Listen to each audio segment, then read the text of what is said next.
નમસ્કાર. ચાલો આજે એક બહુ જ રસપ્રદ સવાલ પર વાત કરીએ. સાચું, ટકી રહે એવું સુખ આખરે છે શું? આપણે બધા એની પાછળ દોડીએ તો છીએ, પણ શું આપણે સાચી દિશામાં જઈ રહ્યા છીએ?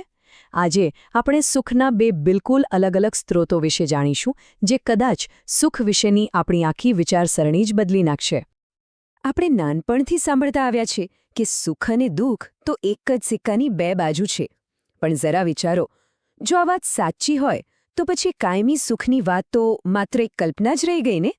શું આપણે સુખ અને દુઃખના આ ચક્કરમાં જ આખી જિંદગી ફરતા રહેવાનું છે? ચાલો આજે આ માન્યતાને જરા ઊંડાણથી તપાસી. તો ચાલો શરૂઆત એ સુખથી કરીએ જેની પાછળ મોટાભાગના લોકો દોડે છે. આ એ સુખ છે જે આપણને બાહ્ય વસ્તુઓમાંથી, સુવિધાઓમાંથી અને આપણી ઇન્દ્રિયોના અનુભવોમાંથી મળે છે. પણ સવાલ એ છે કે શું તે ખરેખર ટકે છે? એટલે કે એ સુખ જે આપણી પાસે શું છે? આપણે શું ખાઈએ છીએ, પીએ છીએ, આપણી 5 ઇન્દ્રિયોને જે ગમે છે એના પર આધાર રાખે છે. તે આપણને થોડી વાર માટે ખૂબ જ આનંદ આપે છે, પણ એની એક મર્યાદા છે.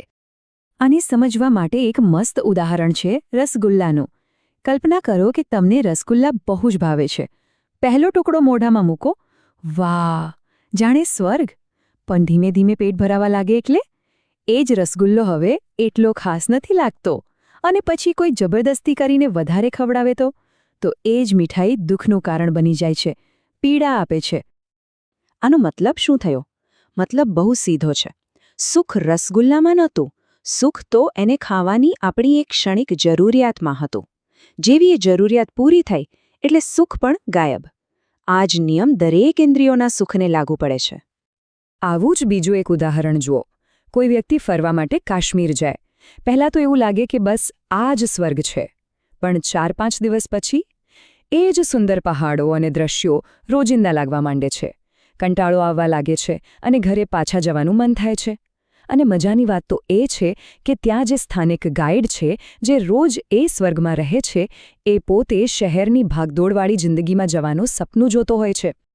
તો સવાલ એ છે કે જો સુવિધાઓ અને સંવેદનાઓમાંથી મળતું સુખ આટલું ક્ષણિક હોય, તો પછી કાયમી સુખ મળે ક્યાંથી? ચાલો હવે સુખના એ બીજા અને વધુ સ્થિર સ્ત્રોતને સમજીએ. જો આ બંને પ્રકારના સુખ વચ્ચે જમીન આસમાનનો ફરક છે. એક બાજુ છે સુવિધાઓનું સુખ, જે આવે છે અને જાય છે, અને છેવટે કંટાળામાં પણ ફેરવાઈ શકે છે. અને બીજી બાજુ છે સાચી સમજ અને ભાવનાઓમાંથી મળતું સુખ, જે કાયમી છે, નિરંતર છે અને સમયની સાથે ઊંડું થતું જાય છે. એક સવાલ જાતને પૂછીએ, શું ક્યારે એવું બન્યું છે કે કોઈએ આપણને ખૂબ સન્માન આપ્યું હોય અને આપણે કહ્યું હોય કે બસ હવે બહુ થયું, થોડું અપમાન કરો? કે પછી કોઈએ આપણા પર ખૂબ વિશ્વાસ મૂક્યો હોય અને આપણે કહીએ કે ના, હવે થોડી શંકા કરો? ક્યારેય નહીં. આનાથી આપણે ક્યારેય થાકતા નથી. આનો અર્થ એ જ છે કે સાચું ટકી રહે એવું સુખ એ વધુ વસ્તુઓ ભેગી કરવાથી નથી મળતું.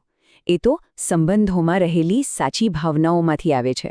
વિશ્વાસ, સન્માન, સ્નેહ અને આપણી પોતાની અંદરની સાચી સમજમાંથી. અને આ જે સમજ અને ભાવનાઓમાંથી મળતા સુખની વાત છે, એનો આધાર છે સંવાદિતા પર, હાર્મની. અને આ હાર્મની માત્ર આપણા સંબંધો સુધી સીમિત નથી, પણ એ જીવનના દરેક સ્તરે જરૂરી છે. નિરંતર સુખ માટે 4 જગ્યાએ સંવાદિતા લાવવી જરૂરી છે.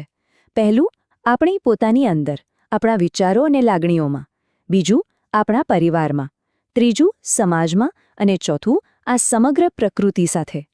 આમાંથી કોઈ પણ એક જગ્યાએ જો સંવાદિતા ખૂટે તો એ જ આપણા દુઃખનું કારણ બને છે. એક ક્ષણ માટે વિચારો, તમે દુનિયાના સૌથી મોંઘા સોફા પર બેઠા છો, એકદમ પરફેક્ટ એર કન્ડિશન રૂમમાં, બધી જ સુવિધાઓ છે. પણ એ જ રૂમમાં બેઠેલા લોકોની વચ્ચે જો ઈર્ષ્યા હોય, ઝઘડો હોય, મનદુખ હોય, તો શું કોઈ સુખી રહી શકે? બધી જ ભૌતિક સુવિધાઓ એ સંબંધોની કડવાશ સામે નકામી સાબિત થાય છે. તો હવે આ બધી વાતો માત્ર સાંભળીને માની લેવાની નથી, પણ આપણે એને આપણા પોતાના જીવનમાં ચકાસી પણ શકીએ છીએ. કેવી રીતે? ચાલો એની રીત જોઈએ. અહીંયા અંધશ્રદ્ધાની કોઈ વાત જ નથી. વાત છે પોતાની જાતે ચકાસણી કરવાની. દરેક વાતને પોતાના અનુભવની એરણ પર પારખવાની. આ ચકાસણી માટેના 2 બહુ જ સરળ સ્ટેપ્સ છે. પહેલું, પોતાની જાતને પૂછો, શું આ વાત મને સહજ રીતે અંદરથી સ્વીકાર્ય છે? આને કહેવાય સહજ સ્વીકૃતિ. અને બીજું, એને જીવીને જુઓ. આ પ્રમાણે જીવવાથી શું મારા અને બીજાના બંનેના જીવનમાં સુખ આવે છે? ચાલો એક ઉદાહરણથી સમજીએ. આપણી પાસે બે વિકલ્પ છે. એક એકબીજાના સન્માન સાથે જીવવું અને બીજું એકબીજાના અપમાન સાથે જીવવું. હવે તમે જ કહો, કોઈપણ જાતના દબાણ વગર અંદરથી આપણને શું સ્વીકાર્ય લાગે છે? હંમેશા સન્માન જ, ખરું ને? આ જ છે આપણી સહજ સ્વીકૃતિ. અને જ્યારે પણ આપણે આ સહેજ સ્વીકૃતિની વિરુદ્ધ જઈએ છીએ, જેમ કે કોઈનું અપમાન કરીએ છીએ, કોઈની ઈર્ષ્યા કરીએ છીએ, ત્યારે શું થાય છે? આપણે તરત જ અંદરથી બેચેન થઈ જઈએ છીએ. આપણે બીજાને દુઃખ પહોંચાડીએ એ પહેલાં આપણે પોતે જ દુઃખી થઈ જઈએ છીએ. તો આ બધી ચર્ચા અને સમજણ પછી આપણે એક ખૂબ જ મૂળભૂત અને મહત્વના સવાલ પર આવીને ઊભા રહીએ છીએ. એક સવાલ જે આપણે બધાએ આપણી જાતને પૂછવાનો છે.